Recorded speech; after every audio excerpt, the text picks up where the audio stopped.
जय हिंद दोस्तों, कैसे हैं आप लोग। मैं अरुण कुशवाहा आप सभी लोगों का हिंदी पेडागोजी की इस मेन कॉन्सेप्ट सीरीज में स्वागत करता हूं। उम्मीद है कि आप सभी लोग स्वस्थ होंगे और आपकी पढ़ाई बेहतर चल रही होगी। साथियों, इस सीरीज में हम लोग वही पढ़ रहे हैं, वही समझ रहे हैं जिनसे क्वेश्चन आपके एग्जाम में आता ही आता है। आज हम लोग बहुभाषावाद, द्विभाषावाद, अनुक्रमिक द्विभाषावाद, समानांतर द्विभाषावाद, ऋणात्मक द्विभाषावाद और योगात्मक द्विभाषावाद के कॉन्सेप्ट को समझेंगे। इनसे कोई ना कोई क्वेश्चन आपके एग्जाम में पूछ ही लिया जाता है। तो आज का ये सेशन बहुत ही महत्वपूर्ण होने वाला है। इस क्लास के आखिर में हम लोग कुछ क्वेश्चंस को भी सॉल्व करेंगे, जिससे ये टॉपिक अच्छे से आपके दिमाग में सेट हो जाएगा। तो आइए इसे समझते हैं। बहुभाषावाद होता क्या है? एक से अधिक भाषाओं को लिखने, पढ़ने और बोलने की क्षमता को बहुभाषावाद कहते हैं। एक से अधिक भाषाओं को लिखने, पढ़ने और बोलने की क्षमता को बहुभाषावाद कहते हैं। आने वाले समय में आप लोग गवर्नमेंट शिक्षक या शिक्षिका बनेंगे, ऐसा ईश्वर से मेरी प्रार्थना है। तो मान लीजिए आपकी क्लास में अलग अलग भाषाओं को बोलने वाले बच्चे हैं। कुछ बच्चे हिंदी बोलते हैं, कोई मराठी बोलता है, कोई गुजराती बोलता है, कोई पंजाबी बोलता है। अब सवाल यह है कि एक शिक्षक या शिक्षिका के रूप में अपने क्लास में बच्चों के द्वारा बोले जाने वाले इन विभिन्न भाषाओं एवं बोलियों के प्रति आपका नजरिया कैसा होना चाहिए? यह क्वेश्चन अक्सर एग्जाम में पूछ लिया जाता है। भारत की राष्ट्रीय शिक्षा नीति हमें यह बताती है कि हमें इस बहुभाषिता को एक संसाधन के रूप में देखना चाहिए, एक रिसोर्स के रूप में देखना चाहिए, न कि एक बाधा या रुकावट के रूप में देखना चाहिए। इस बहुभाषिता को हमें संसाधन के रूप में देखना चाहिए, न कि बाधा या रुकावट के रूप में देखना चाहिए। ऐसा इसलिए है, जब अलग अलग भाषाओं को बोलने वाले बच्चे एक साथ बैठते हैं तो वो एक दूसरे की भाषा सीखते हैं, एक दूसरे के कल्चर को सीखते हैं। इससे बच्चों के समझने की क्षमता में वृद्धि होती है और उनकी रचनात्मकता भी बढ़ती है। तो बहुभाषिता भारतीय अस्मिता का अभिन्न अंग है, भारतीय संस्कृति की पहचान है। इसीलिए हमें बहुभाषिता को एक संसाधन के रूप में देखना चाहिए, न कि किसी बाधा या रुकावट के रूप। और क्लासरूम में हमें बच्चों को उनकी मातृभाषा में ही पढ़ाना चाहिए। देखिए, ये सारी बातें आपसे एग्जाम में ऑलरेडी पूछी जा चुकी हैं। मैं अपने तरफ से ये बातें नहीं बता रहा हूं। आपसे पूछा जा चुका है कि अगर आपके क्लास में अनेक भाषाओं को बोलने वाले बच्चे हैं तो टीचर का नजरिया कैसा होना चाहिए, या सही इसमें से कौन है? बहुभाषिता भारतीय अस्मिता का अभिन्न अंग है, भारतीय संस्कृति की पहचान है। या फिर आप क्लासरूम में कौन सी भाषा में पढ़ाएंगे? उसमें एक ऑप्शन था बच्चों की मातृभाषा में। या फिर आपसे यह भी पूछ लिया गया है कि बहुभाषिता का लाभ क्या है? अगर बच्चे एक साथ बैठ रहे हैं तो एक दूसरे की भाषा सीखेंगे, एक दूसरे का कल्चर सीखेंगे। इससे बच्चों के सीखने की क्षमता बढ़ती है, उनकी क्रिएटिविटी बढ़ती है। तो ये सारी बातों को आप ध्यान रखिएगा। हो सकता है क्वेश्चन के रूप में आपके सामने यही बात फिर से पूछ ली जाए। तो बहुभाषिता क्या है? एक से अधिक भाषाओं को लिखने, पढ़ने और बोलने की क्षमता को बहुभाषावाद कहते हैं। इसे बहुभाषिता भी कहते हैं। एक भाषावाद किसी भी एक भाषा को लिखने, पढ़ने और बोलने की क्षमता को एक भाषिता कहते हैं, एक भाषावाद कहते हैं, और ऐसे व्यक्ति को एक भाषी कहते हैं।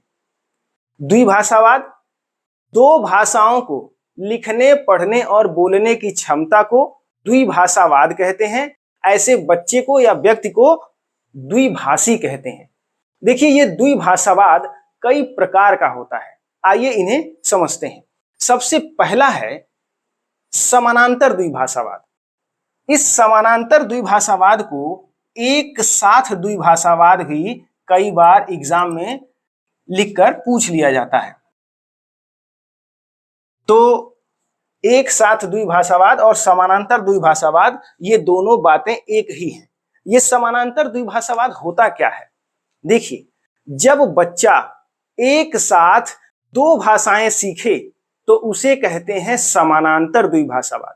मान लीजिए किसी बच्चे के घर में हिंदी भी बोली जा रही है और अंग्रेजी भी बोली जा रही है, तो वो अपने घर के माहौल के प्रभाव से हिंदी भी सीख लेगा और साथ साथ अंग्रेजी भी सीख लेगा।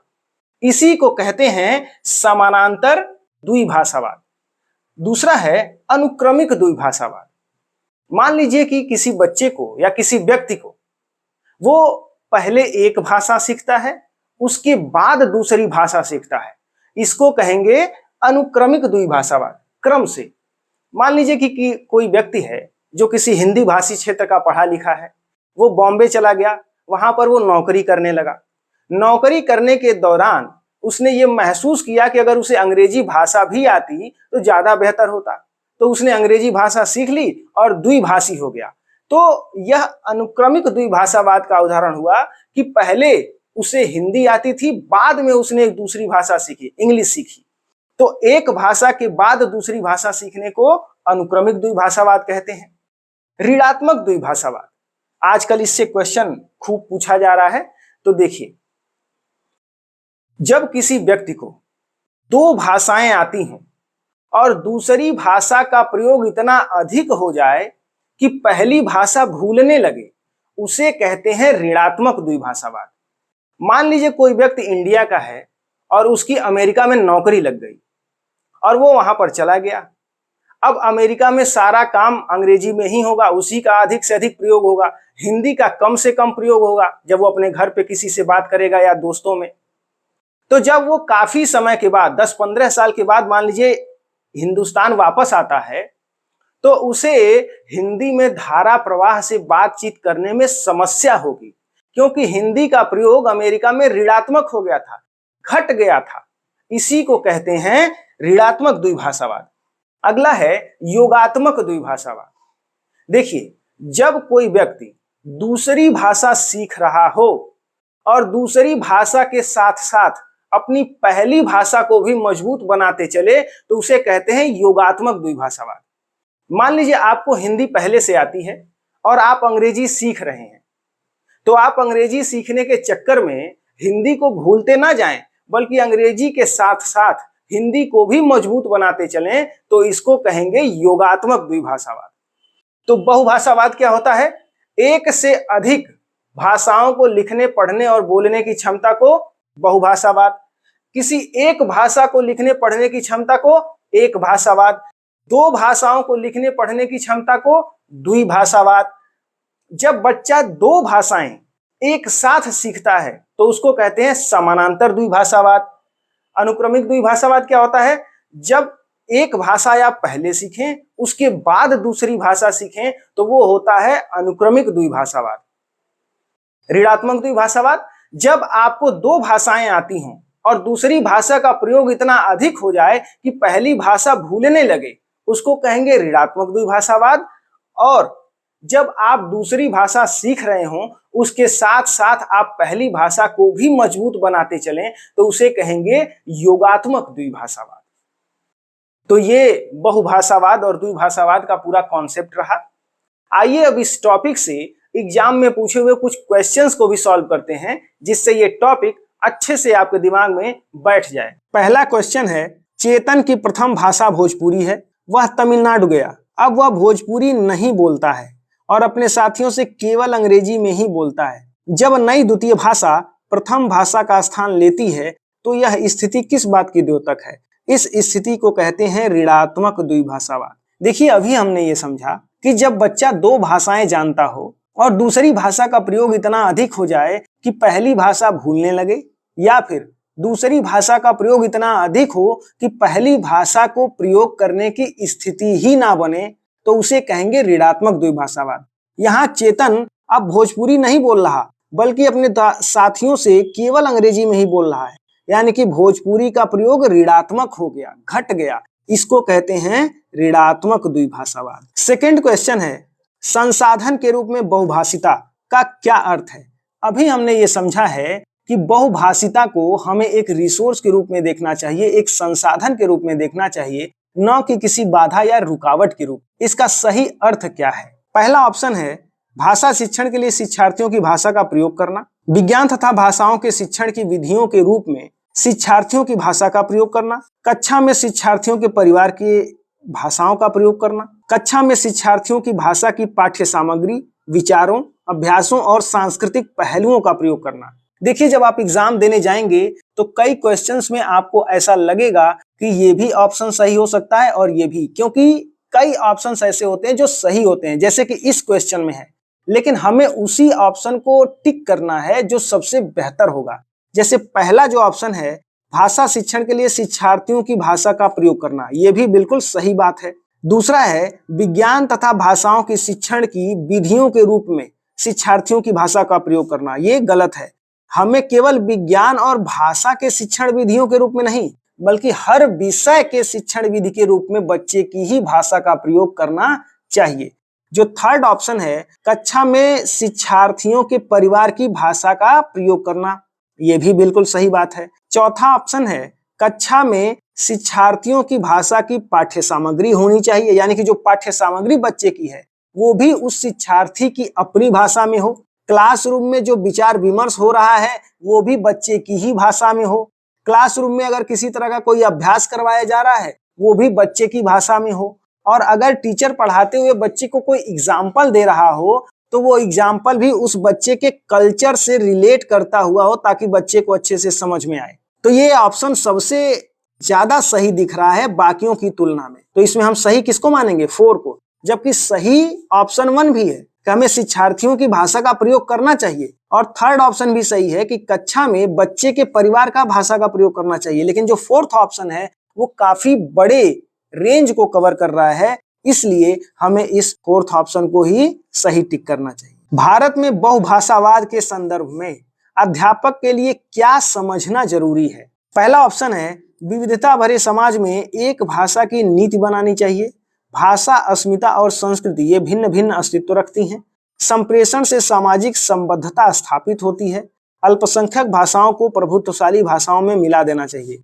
देखिए, अगर किसी अल्पसंख्यक भाषा को, यानी कि जिस भाषा को कम लोग बोल रहे हैं, उसको किसी प्रभुत्वशाली भाषा, यानी कि किसी ऐसी भाषा को जिसको बहुत सारे लोग बोलते हैं, उसमें मिला देने से इस अल्पसंख्यक भाषा का अस्तित्व ही खत्म हो जाएगा। तो ये बिल्कुल नेगेटिव बात है। पहला जो ऑप्शन है विविधता भरे समाज में एक भाषा की नीति बनानी चाहिए। अगर आप एक भाषा की नीति बनाएंगे, इसका मतलब ये हुआ कि बाकी अन्य भाषाओं को हतोत्साहित किया जा रहा है, उसके बोलने वालों के साथ वो भेदभाव भरा रवैया होगा, ये भी नेगेटिव बात है। भाषा, अस्मिता और संस्कृति ये भिन्न भिन्न अस्तित्व रखती हैं, बिल्कुल गलत बात। भाषा और कल्चर ये बिल्कुल एक दूसरे के साथ बहुत गहरे रूप में जुड़ी हुई है, तो ये भी ऑप्शन गलत है। थर्ड ऑप्शन सबसे बेहतर ऑप्शन है कि संप्रेषण से सामाजिक संबद्धता स्थापित होती है, यानी कि जब हम आपस में बातचीत करते हैं तो सामाजिक संबद्धता, सोशल कनेक्शन बढ़ता है हमारा। तो इसका जो सही ऑप्शन है वो है ऑप्शन नंबर 3। बहुभाषिक कक्षा की आवश्यकताओं को संबोधित करने में सर्वाधिक सहायक कौन सा है? पहला ऑप्शन है विविध स्वरूपी पाठ्य सामग्री, विविध स्वरूपी लिखित परीक्षाएं, एक से अधिक बार भाषाई आकलन और एक से अधिक पाठ्य पुस्तक। देखिए, अधिक पाठ्य पुस्तकों की बात तो अब लगभग नहीं ही हो रही है, क्योंकि पुस्तकों की संख्या घटाई जा रही है और संख्या नहीं घटाई जा सके तो पुस्तकों की मोटाई कम की जा रही है। तो अधिक पाठ्य पुस्तक तो सही ऑप्शन नहीं है। बच्चों का बार बार आकलन करना ये भी नेगेटिव वर्ड है। अलग अलग परीक्षाएं लेना ये भी गलत है। विविध स्वरूपी पाठ्य सामग्री होनी चाहिए, यानी कि बच्चा का जो पाठ्य सामग्री है, जो उसकी पाठ्य पुस्तक है, उसमें विविधता होनी चाहिए, उसमें बहुभाषिता होनी चाहिए, एक से अधिक भाषाओं का प्रयोग होना चाहिए। जैसे आपने कभी हिस्ट्री की किताब पढ़ी हो या ज्योग्राफी की, मान लीजिए हिंदी मीडियम में आपने किताब पढ़ी हो, तो उसमें आपने देखा होगा कि कई बार उदाहरण के रूप में अंग्रेजी के पेपर की कतरन उसमें लगाई गई रहती है एग्जाम्पल के रूप, यानी कि हिंदी भाषा की किताब में अंग्रेजी भाषा का एग्जाम्पल लगाया गया है। तो यह बहुभाषिता की आवश्यकता को संबोधित करने वाली बात है, यानी कि बहुभाषिता को बढ़ावा देने वाली बात है। यानी कि जो बच्चों की पाठ्य सामग्री होनी चाहिए वो विविध स्वरूपी होनी चाहिए, वो केवल एक भाषा में ना हो, एक से अधिक भाषाओं का उसमें प्रयोग हो। तो इसका जो सही ऑप्शन है वो है ऑप्शन नंबर 1। पांचवा क्वेश्चन है विद्यालयों को योगात्मक द्विभाषावाद का अनुसरण करना चाहिए, क्योंकि देखिए योगात्मक द्विभाषावाद को समझते हुए हमने ये जाना था कि जब किसी बच्चे को पहली भाषा आ रही हो और दूसरी भाषा सीख रहा हो,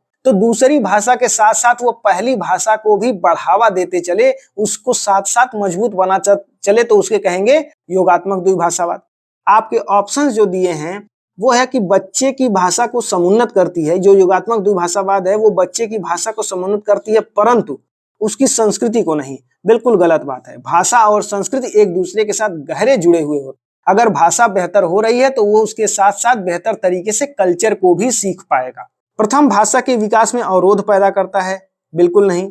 कोई भी भाषा किसी दूसरे भाषा को सीखने में अवरोध नहीं पैदा करता। बच्चे की संस्कृति और भाषा को महत्व देता है। बिल्कुल सही बात है। देखिए द्विभाषावाद कहता है कि आप पहली भाषा को भूलिए मत, दूसरी भाषा के साथ साथ उसको भी मजबूत बनाते चलिए। जो पहली भाषा होती है बच्चे की, वो उसके परिवार की भाषा होती है, उसके समाज की भाषा होती है।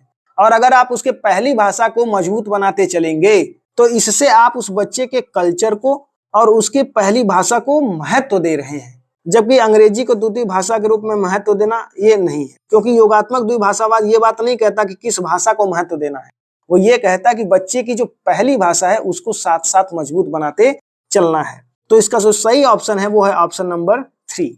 तो आज के लिए बस यहीं तक, मिलते हैं अगली क्लास में। तब तक आप अपना ख्याल रखिए, स्वस्थ रहिए। जय हिंद।